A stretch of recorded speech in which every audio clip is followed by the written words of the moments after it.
성경의 마태마가 누가복음을 보통 공관복음서라고 부릅니다. 같을 공자 볼관자입니다. 같은 눈으로 보았다는 것입니다. 그래서 공관복음서에는 같은 내용들이 많이 나옵니다.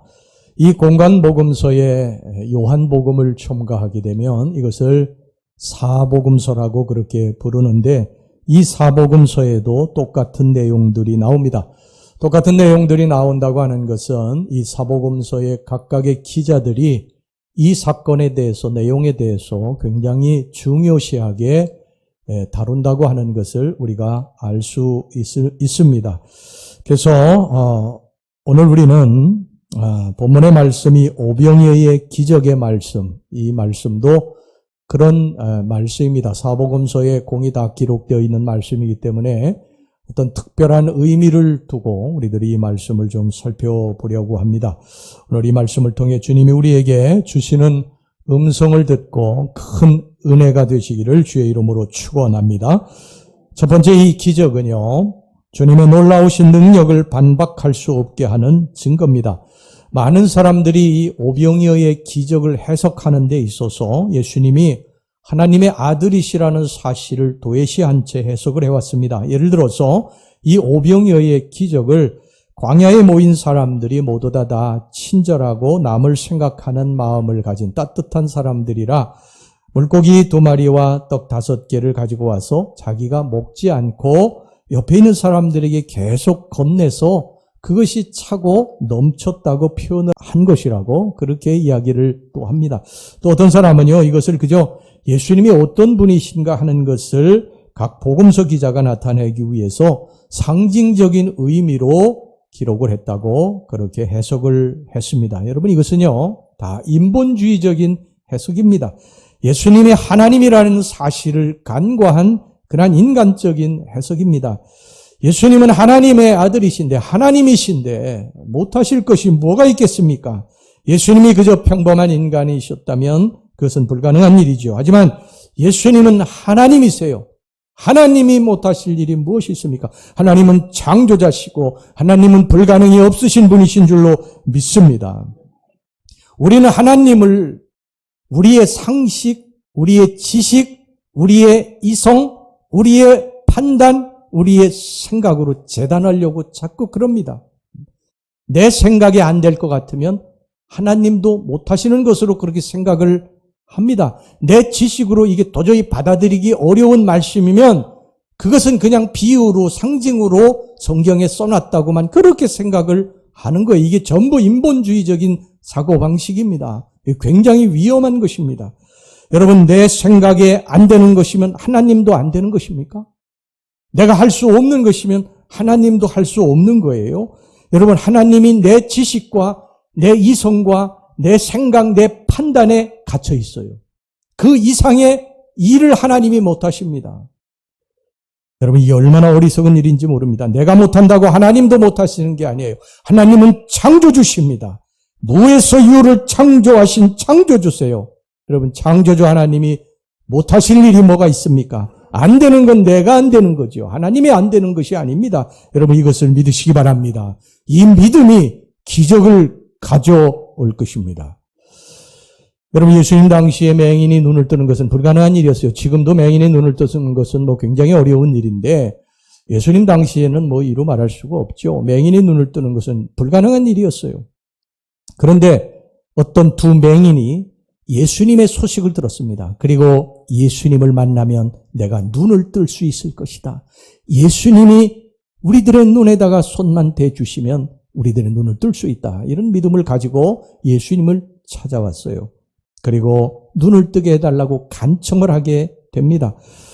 그러자 예수님께서 그 두 맹인에게 이렇게 물으셨어요. 마태복음 9장 28절 전반절 말씀 보세요. 예수께서 집에 들어가심에 맹인들이 그에게 나오거늘 예수께서 이르시되 내가 능히 이 일 할 줄을 믿느냐. 우리 예수님이 지금도 우리들에게 물어보시는 것입니다. 아들아, 딸아, 내가 이 일 할 줄을 내가 믿느냐? 어떤 난관이 우리들 앞에 놓여 있을 때, 우리들이 감당하기 어려운 문제들이 놓여 있을 때 우리 예수님이 우리들에게 이것을 물으십니다. 주님, 도와주시옵소서. 주님, 죽게 되었나이다. 도와주시옵소서. 그럴 때 우리 예수님 우리들에게 물어보시는 것이 아들아 딸아 내가 능히 이 일 할 줄을 믿느냐. 우리 예수님이 그렇게 우리들에게 물어보십니다. 오늘 이 두 맹인에게도 예수님이 그렇게 물어보셨어요. 그때에 이 맹인이 뭐라고 대답을 합니까? 마태복음 9장 28절 후반절 말씀 보세요. 대답하되 주여 그러하오이다. 믿는다는 것입니다. 믿는다는 것입니다. 주님이 우리 눈을 뜨게 해주실 것을 믿는다는 것입니다. 그러자 주님이 이렇게 말씀하셨어요. 마태복음 9장 29절에 30절 전반절까지 말씀 보세요. 이에 예수께서 그들의 눈을 만지시며 이르시되 너희 믿음대로 되라 하시니 그 눈들이 밝아진지라. 할렐루야. 믿음대로 눈이 뜨게 됐는 줄로 믿습니다. 또 한 번은 예수님이 회당장 야이로의 딸을 고쳐주시기 위해서 가시다가 12회를 혈루증을 앓는 여인을 만나게 됩니다. 이 여인은 부정한 여인이에요. 피를 흘리는 자는 율법에 부정한 여인으로 되어 있기 때문에 이 피를 흘리는 여인과 예를 들어서 몸이 닿다든지 그러면 같이 부정해지는 거예요. 그래서 이 여인은 예수님께 가까이 갈 수가 없는 사람이에요. 더군다나 예수님 곁에는 수많은 사람들이 거기에 운집해 있었지 않았습니까? 그런데 이 여인이 이렇게 생각을 합니다. 내가 예수님 곁에 가까이 가긴 어렵지만, 그래서 예수님의 몸을 만져서 예수님을 부정하게 할 수는 없지만, 예수님의 내가 옷만 만져도, 옷가만 만져도 나음을 입겠다. 예수님의 옷가를 만져야 되겠다. 그리고 그 수많은 사람들을 뚫고 예수님 곁에 가서 예수님의 옷을 만지게 됩니다. 예수님이 이것을 깨닫고요. 이렇게 말씀하셨어요. 마가복음 5장 34절 예수께서 이르시되 딸아 내 믿음이 너를 구원하였으니 평안히 가라. 내 병에서 놓여 건강할지어다. 우리가 주님이 하실 것이다. 주님이 이루실 것이다. 내게는 지금 불가능한 일이지만 주님이 하실 수 있다. 여러분 이렇게 믿고 우리 예수님께 나아가면 예수님께서 이렇게 말씀하실 것입니다. 아들아 딸아 내 믿음대로 될지어다. 여러분 믿음이라고 하는 것은 뭡니까? 믿음이라고 하는 것은요. 내 생각, 지식, 이성, 판단 이거 꺾는 것입니다. 하나님의 눈으로 보는 거예요. 하나님의 생각으로 생각하고 하나님의 판단으로 판단하는 거예요. 하나님의 눈으로 보는 것입니다. 히브리서 11장 1절은요. 믿음에 대해서 이렇게 정의하고 있습니다. 믿음은 바라는 것들의 실상이요 보이지 않는 것들의 증거니. 믿음은 바라는 것들의 실상이라는 것입니다. 예를 들어 가지고 우리 몸에 병이 들었습니다.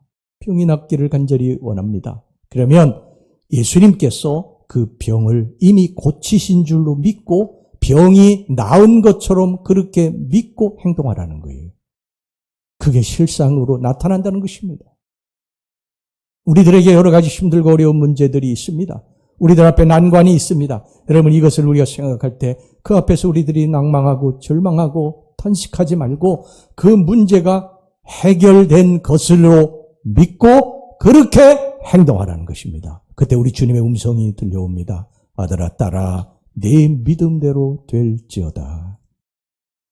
하나님을 믿는 사람들은요 모든 일에 이와 같은 믿음을 가져야 됩니다. 내가 생각할 때는 불가능하게 보이지만 하나님이 하실 때는 너무 쉽게 할 수 있다고 우리가 생각하는 이게 바로 믿음인 것입니다. 이 믿음이 우리들의 삶에 기적을 가져오게 될 줄로 믿습니다.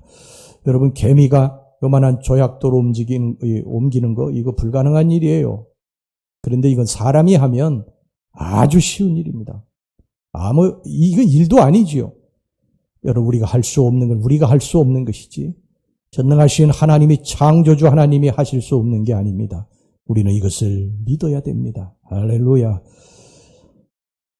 여러분 성경은요 하나님의 책이에요. 하나님의 아들 예수님께서 이 땅에 사시면서 수없는 기적을 행하신 하나님의 책, 믿음의 책입니다. 여러분 성경을 지식으로 이해하려고 하면 절대 이해하지 못합니다. 아무리 최고의 학문을 가졌어도 성경을 읽을 때 믿음을 가지고 읽지 않으면 도저히 이해할 수 없습니다. 여러분 죽은 사람이 어떻게 살아납니까? 현대의학에서 이게 가능합니까? 사람이 무리를 걸었다 이게 가능합니까? 안진병이가 일어나 걷는다. 중풍병자, 문둥병자가 일어나 치료받는다. 여러분 이게 가능해요? 소경이 눈을 뜬다. 이거 불가능한 일입니다. 그런데 믿음의 눈으로 성경을 바라볼 때 하나님이 하시니까 할 수 있다는 것입니다. 여러분, 말씀을 믿음으로 받아들일 때 기적이 일어나는 것을 믿으시기 바랍니다. 인간이 못하는 것이죠. 인간이 내가 못하는 게 불가능한 거, 그건 내 생각이고 하나님의 생각은 다릅니다. 하나님은 하십니다. 나는 못하지만 하나님은 하십니다. 내게는 불가능한 일이지만 하나님께는 쉬운 일입니다. 두려워하지 말고 여러분 믿기만 하시기를 주의 이름으로 축원합니다. 여러분, 이스라엘 백성들이 홍해를 만났어요. 앞으로 도저히 건너갈 수 없는 바다입니다.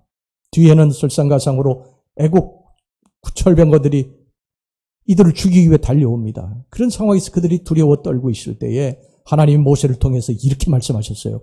오늘 우리들 앞에 놓여 있는 그 홍해, 뒤로도 갈 수 없고 앞으로도 갈 수 없는 이런 상황에서 하나님이 우리들에게 들려주시는 말씀입니다. 여러분, 이 말씀을 우리의 마음에 새기시기 바랍니다. 출애굽기 14장 13절 말씀입니다. 모세가 백성에게 이르되, 이 하나님 말씀을 받아가지고요 백성들에게 전한 것입니다. 너희는 두려워하지 말고 가만히 서서 여호와께서 오늘 너희를 위하여 행하시는 구원을 보라. 너희가 오늘 본 애굽 사람을 영원히 다시 보지 아니하리라. 하나님이 일하실 것이라는 것입니다. 우리는 믿음을 가지고 하나님을 바라보면 이 일은, 행하시는 이는 하나님이시라고 말씀하고 있습니다. 여러분, 인생을 살다가 우리는 예기치 않게 홍해를 만납니다. 진퇴양난을 만나요. 정말 절망스러운 마음이 듭니다. 하나님이 안 계신 것 같기도 하고요. 기도도 잘 안 되고 한숨만 나오고 눈물이 나오고. 여러분, 이럴 때 우리가 믿음을 가져야 됩니다. 하나님을 믿어야 됩니다. 하나님이 반드시 홍해를 가르고 우리들 찬송하게 하실 것이다. 그렇게 된 것처럼 여러분 우리가 믿고 행동해야 됩니다. 하나님 도와주실 줄 믿습니다. 하나님이 길을 열어주실 줄로 믿습니다. 하나님 찬송하고 걷겠습니다. 여러분, 기적은 뭐가 기적이에요?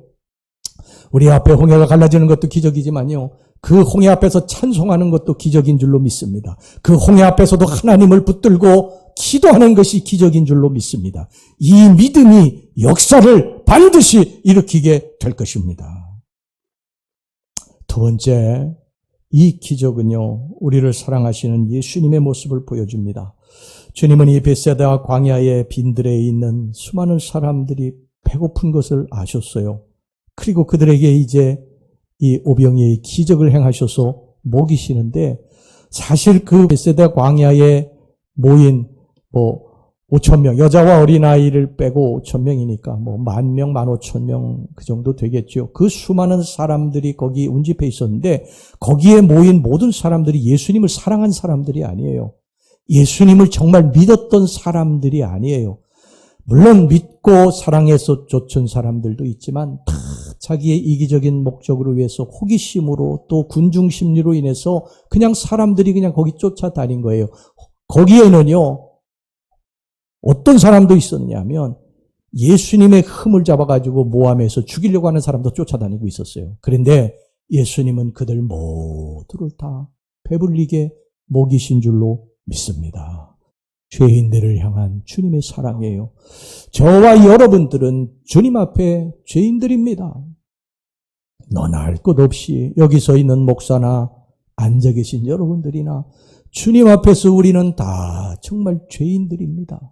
그런데 이 죄인들을 향해서 주님이 우리를 배척하고 버리지 않으시고 지금도 먹이시고 지금도 사랑하시고 지금도 품에 안으시고 우리를 불쌍히 여겨주신다는 사실. 주님의 사랑은 자비롭고 은혜롭고 노하기를 더디하시는 정말 인자와 진실이 많으신 분인 줄로 믿습니다.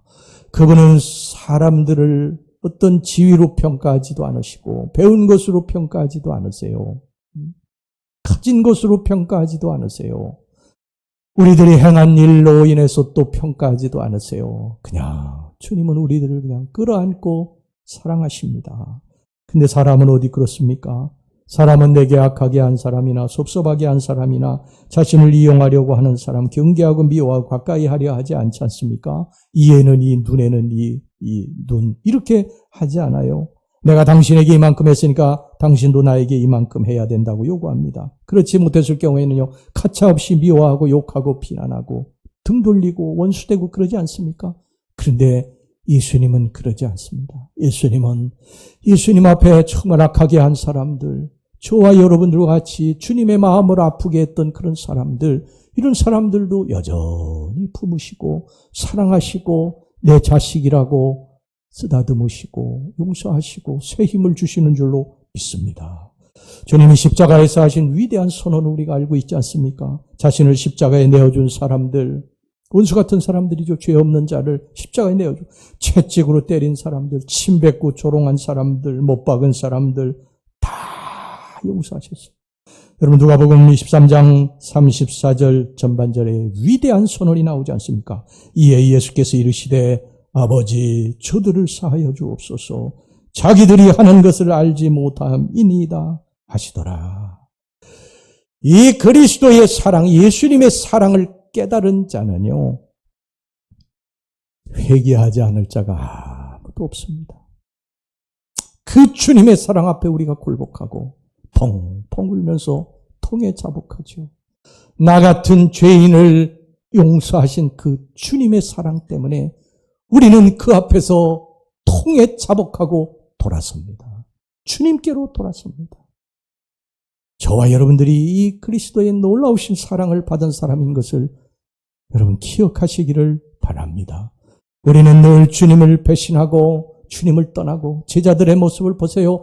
주님께로부터 그 많은 사랑을 받았음에도 그들은요 자신의 이기적인 목적으로 인해서 목숨 살린다고 그러면서 주님 다 배신하고 떠나지 않습니까? 그래도 주님은 그들을 찾아가시잖아요. 찾아가시지 않습니까? 시몬아 내가 나를 사랑하느냐. 이 사랑 앞에 우리들이 다 무릎 꿇지 않을 수가 없죠. 사람을 변화시키는 건 채찍이 아닙니다. 사랑이에요. 여러분들 서로 사랑하시기를 바랍니다. 할렐루야. 우리 평강교회 성도 여러분들 서로 사랑하시기를 바랍니다. 가족들끼리 서로 사랑하시고요.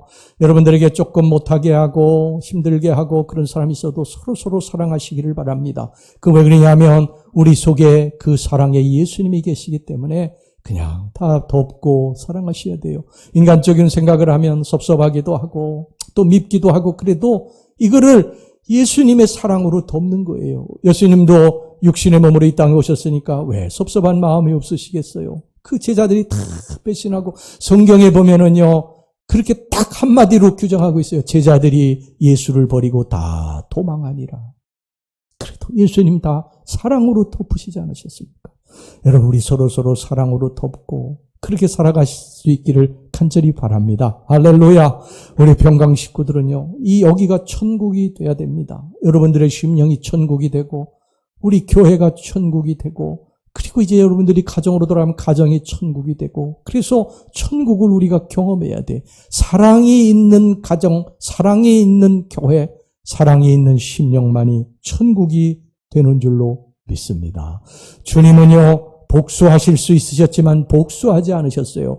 힘이 있으셨지만 힘을 사용하지 않으셨습니다. 누가복음 15장에는 그 유명한 탕자의 비유가 나오죠. 여기 나오는 둘째 아들을 우리는 보통 이제 탕자라고 부르는데 탕자라고 부르는 이유는 뭐냐면 그가 단지 아버지 재산을 가지고 타국에 가서 호랑방탕에 다 써버렸기 때문에 탕자라고 부르는 것이 아닙니다. 물론 이제 그것도 탕자라고 부를 수 있는 요인이 됩니다만 정말 그가 탕자인 것은 그런 이유 때문이 아니에요. 누가복음 15장 12절 전반절 말씀 보세요. 그 둘째가 아버지에게 말하되 아버지여 재산 중에서 내게 돌아올 분깃을 내게 주소서 하는지라. 둘째 아들은 아버지에게 자기에게 올 유산 중에 일부를 분깃을 달라고 그렇게 요청을 하게 됩니다. 사실 우리의 예로 보면 그게 크게 잘못됐다고 볼 수는 없죠. 어차피 자식에게 유산으로 물려줄 것인데 미리 달라고 하는 게 잘못이 될 리가 없는데 유대 나라에서는 안 그래요. 유대법에서는 아버지가 시퍼렇게 살아있는데 유산을 달라고 하는 것은 어떤 의미냐 하면 아버지 이제 빨리 돌아가십시오 하는 그런 의미이기 때문에 자식이 그렇게 이야기를 할 때에 아버지가 기분이 나쁘다고 그래서 그것을 마을에 있는 유대법 그 지도자들에게 율법학자들에게 그것을 내놓게 되면은요 거기서 이 율법학자들이 판결을 해가지고 잘못됐다고 생각을 하면 돌로 쳐 죽이게 돼 있습니다. 굉장한 일이죠. 아버지가 살아있어 유산 달라고 하는 것은 이것은 상상도 할 수 없는 일이에요. 근데 이 아들이 아버지에게 유산을 달라고 한 것입니다. 근데 아버지가 어떻게 했다고 그랬습니까? 그 아들의 청대로 유산을 주었다고 그랬습니다. 아들에게 아마 말렸을 거예요. 얘야, 왜 그러느냐? 사정도 했을 것입니다. 그러지 말아라. 그런데 막무가내 아들이 이 유산을 달라고 하니까 아버지가 그것을 내주게 됩니다. 여러분, 여기서 우리는 힘없는 전능자의 모습, 하나님의 모습을 보게 됩니다. 하나님은 힘이 있으셨지만, 권세가 있으셨지만 그 아들이기 때문에 칠 수 없는 그 사랑을 가지고 계신 것이죠. 저와 여러분들이 하나님 앞에 죄인들이지만 하나님이 우리의 죄를 모르셔서도 아니고 우리의 죄를 징계할 힘이 없으셔서도 아니고 우리를 사랑하시기 때문에 참고 기다리시고 용서하시는 것을 여러분 믿으시기를 바랍니다. 모든 힘과 주권을 가지신 하나님이시지만 그 힘을 사용하시지 않는 하나님, 아니 더 정확하게 이야기하면 자식에 대한 사랑 때문에 힘을 사용하실 수 없는 하나님의 모습입니다. 둘째 아들은요, 아버지가 준 이 유산을 가지고 타국에 가서 마음껏 썼습니다. 성경에 보면, 누가복음 15장에 보면 술과 여자로 다탕진하게 됩니다. 어느 날 완전히 다 알거지가 됐어요. 그런데 아버지가요, 그 아들을 동구 밖에서 기다립니다. 매일 기다립니다. 집 나간 아들이 언제 돌아올 것인가를 매일 동구 밖에서 눈이 오나 비가 오나 기다립니다. 무슨 가치가 있는 아들입니까? 아버지와의 관계를 끊고 떠나버린 자식인데 그 자식을 그리워하고 여러분 동구 밖에서 기다리고 있어요. 아버지가. 이 아버지가 누구십니까? 하나님이십니다. 우리를 사랑하시는 하나님이십니다. 탕자가 누군지 아세요? 죄송하지만 저와 여러분들이 탕자입니다. 아버지를 떠나서 방황하는 탕자들이 저와 여러분들이에요. 아버지가 기다리십니다. 하나님이 기다리십니다. 이 놀라우신 하나님의 사랑을 기억하시고 아버지를 떠나 사는 분들은 여러분 돌아오시기를 바랍니다. 우리 어서 돌아오 우리 찬송 한 장 부르겠습니다. 527장입니다. 527장 우리 같이 찬양합니다. 527장 어서 돌아오 우리 같이 찬양합니다.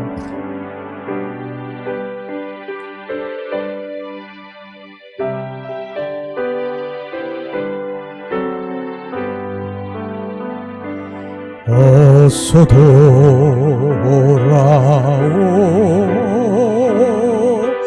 어서 돌아오 지은 죄가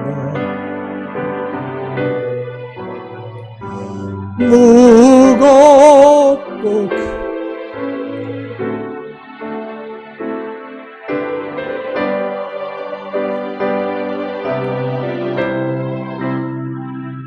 못 받으시리요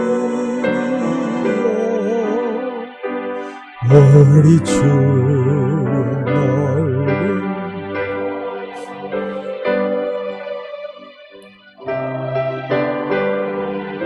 넓고 어서 돌아 어서 돌아 우리 주는 날마다 기다리신다오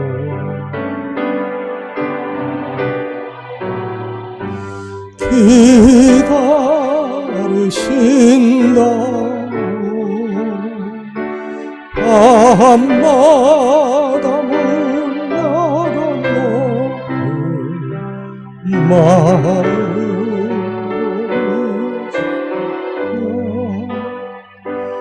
나간 자식 돌아오기만 밤새 기다리신다오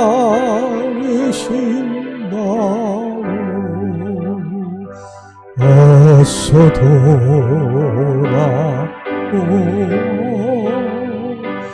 어서 돌아와 채증 맞아 파도 주님의 손으로